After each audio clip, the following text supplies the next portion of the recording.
G'day and welcome back to RC Model Reviews. Today I'm looking at this. It's the HobbyKing Cloudsurfer, and it's a large FPV model, 2 meters in wingspan, 1100 mils in length, and they say the weight is 1400 grams, but I've tested mine, weighed mine without a battery, and it's only 1250, so I guess this is including battery. Anyway, it looked like a simple build. What do you got to do? Throw some control horns on, a couple of control linkages, glue the tail on, bingo, put your receiver in and you're all ready to go. And generally speaking, the build did go really well. I was having a good time with the build. It's a fun build. Unfortunately, I did have one little problem, and that is that the smaller of the two wing rods wouldn't go into one side of the wing. It looks like the tube in the wing was too small. Okay, I'm going to show you the problem I've encountered. It's quite a major problem actually, because these wings have a couple of carbon rods that go into them. I'm going to show you on one wing here. You can see there's this big rod, and there's also a smaller rod in the back there. Now the carbon here goes in nice and easily. There's a carbon tube and a carbon rod, and as you can see, slides in, you can feel it hit home. There's plenty of nice and free movement there, but the other wing, we've got a problem. This tube here, it almost seems undersized.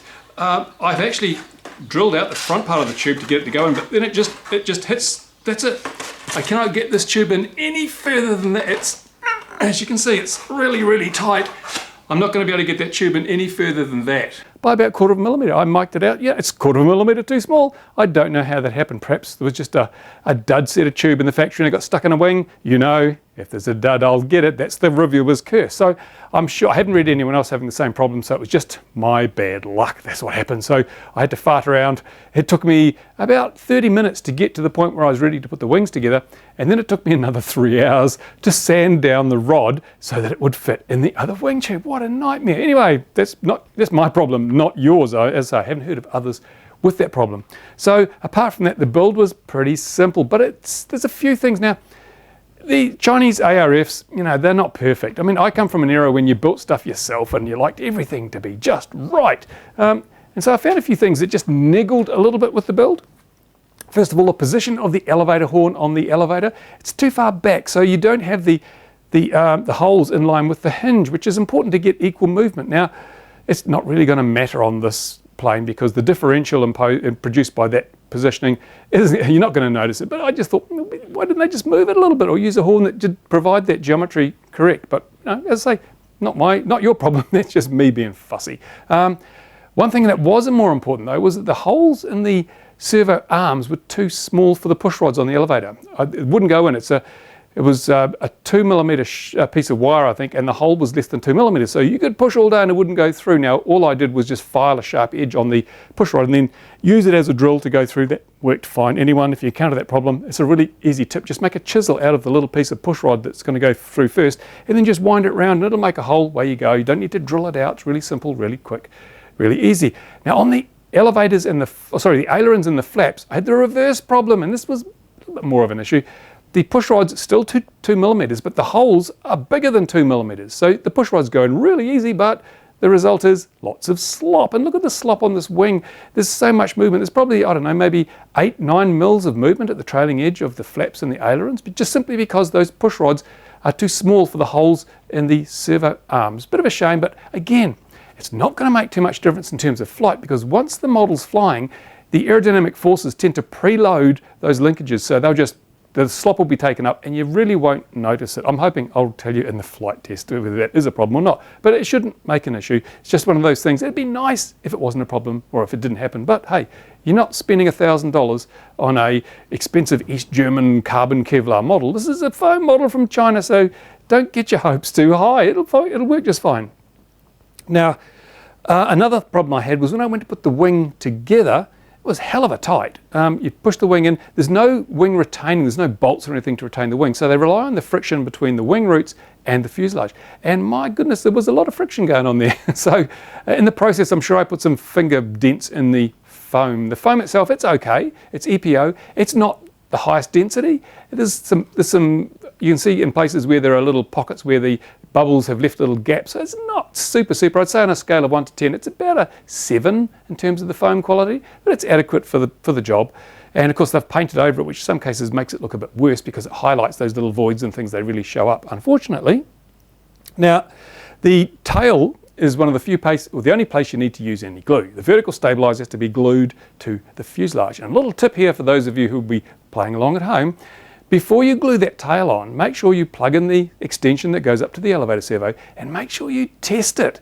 Because once you've glued the tail on, you're not going to have access to that little connector to change the extension or change the servo. So yeah, test it first. I tested mine with a servo tester, worked fine, but every now and then you're going to get a dud extension or a dud servo, and if you've already glued it together before you try it, you're going to be kicking yourself because it turns a simple replacement into a really horrible job having to carve foam out and rip the tail off again. So, and also in regards to gluing the tail on, they say use a foam safe glue. Now what are you going to use? Now, epoxy doesn't really stick well to EPO, I've found. It tends to be, EPO is quite flexible, epoxy tends to be a bit stiff, so it just breaks away.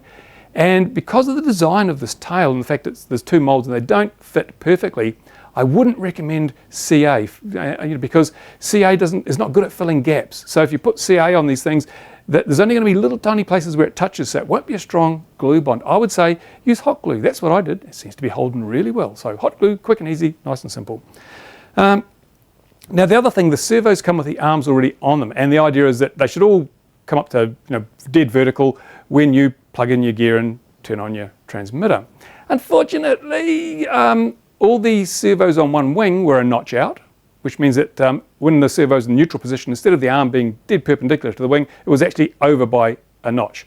Again, I could use sub-trim to bring those back, but I'm old school. I actually took the arm off, rotated it one spline and put it back on. The elevator, same thing, except that was even worse out. I had about half down elevator on at the neutral position because the little servo arm was too far forward, and so I had to take it off, put it around a notch. Little things, but just be careful that these can really slow your build down when you get to the point when you think, oh, I'm nearly done, and you've got to take all these things off, play around with them, never mind. The propeller. Now I had heard that props in this model are really not very good, and it's dead right, prop is crap. Not only was it hugely imbalanced, but it's also distorted. The tips are sort of bent. I don't know whether that's due to the packaging or whether it's just bad mold, I don't know. So I did the only thing that any sane person would do. I threw it in the rubbish and put another prop on. I got one of the really, everyday, I think it's an 8x5 prop that I found on my bench. Put that on, seemed to produce plenty of thrust, so we'll try it with that. Didn't vibrate, because on an FPV model, you don't want vibration. And honestly, I'd have had to use a ton of bricks and some concrete to balance the prop that came with it. So if you don't balance it, you're going to get jello on your action camera and your FPV experience is going to be crap. So I would say if you're buying this model, buy a prop as well, or a couple of props, because the one in it, it's not even a good paperweight, it's too light. Now one thing I don't like about the model, and I think it's a fair criticism, is the dome. Now, I've already said before, I'm not a fan of domes on FPV models. They get scratched and then they do exactly the thing you don't want them to do. They wreck your view. Trying to get a nice vista with a big scratch on your dome, it ruins your day. So, and especially when it's right up the front like that, and if you have just even a slightly hard landing on a hard surface, you're going to scratch the snot out of that dome, and you're going to think, damn, and then you'll fly without the dome anyway, because otherwise you won't get good video. So why bother in the first place? And I'd say to HobbyKing, bearing that in mind, why didn't you throw in 2 or 3 extra domes? I mean, what are they worth, $1 each? And it does mean that if someone buys this model and they go around the fly and they have a little oopsie and they scratch the dome, they're not cursing and swearing at you because they go to order and it's on back order, or you don't have them as spares. Throw a couple of 3 extras in, and for an extra $4 or $6, you're gonna have happy customers, because when they scratch your dome, I've got a spare. It's the little things that make a good model into a great model. That would be a really useful thing. I say this a lot. ESCs with multi-rotor, when you buy ARF multi-rotor, 5 ESCs please, because one's gonna be dead sooner or later, and you make happy customers doing that. And the other thing is the way the dome is attached. Very sophisticated attachment. Now I've got the Go Discover wing, and that has quite a clever way of attaching the dome, fairly practical. But the Cloudsurfer, a brilliant attachment method, absolutely stunning. I don't know who designed that, but really they deserve a Nobel Prize for physics. Tape. Honestly, they expect you just to tape the damn thing on. That's so bodge. I couldn't believe it. What? You have to tape the dome on? And so okay, fair enough, but I would have thought something a little more sophisticated might have been better because, you know, tape, really, come on. The other thing I noticed with the action camera in the nose there, you actually can't just leave it in there because you don't have access to the buttons when you've got the Velcro strap on. So you have to undo the thing, turn it on, start recording, put it in, Velcro it up, and then when you come down, the same. It'd be nice if it had a little plastic mount or something so you could clip it in and still have access to your buttons and leave it in the model. When you know, so if you're having a whole day's flying, you don't have to keep undoing, taking the dome off, peeling off your tape and all that sort of stuff. Well, I guess you have to peel off the tape anyway, but it means that you don't have to keep taking the camera in and out to turn it off and on and to stop and start recording. Little things, they're all little things, nothing major. You know, I found nothing that would make you say, I don't want this model. And now that it's together, it's actually really an impressive looking model. Here's a shot of the Cloudsurfer against the AXN. And the HobbyKing Go Discover wing, because that's the other thing with a big fancy dome up the front. And you can see it's actually quite a bit bigger than the AXN and is bigger than the Go Discover wing. And it looks like a nice model. It looks like an AXN with a T-tail, doesn't it?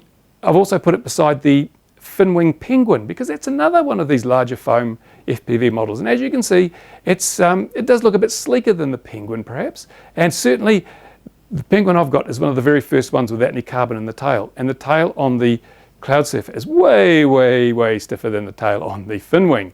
The fin wing flies very nice, very lightly loaded, and I will be flying the Cloudsurfer tomorrow, hopefully. I can't fly today. I don't have anyone to do the camera work, and I don't have anyone to observe for me. And because I fly from a full-size airfield, I must comply with the regulations, which say you've got to have an observer. And really, you know, I need also someone who's pretty good with the camera. So it'll have to be tomorrow if I can rake some people up. So in the meantime, I'm quite happy with this model. I know some people have bitched and grizzled and moaned about it, but my only really complaint was the wing tube, which hours of my time. Oh my goodness. What?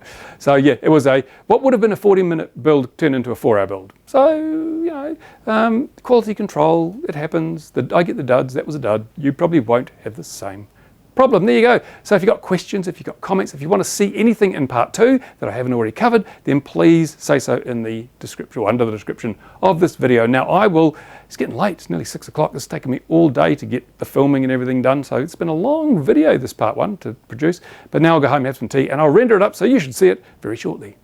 Thanks for watching. Bye for now.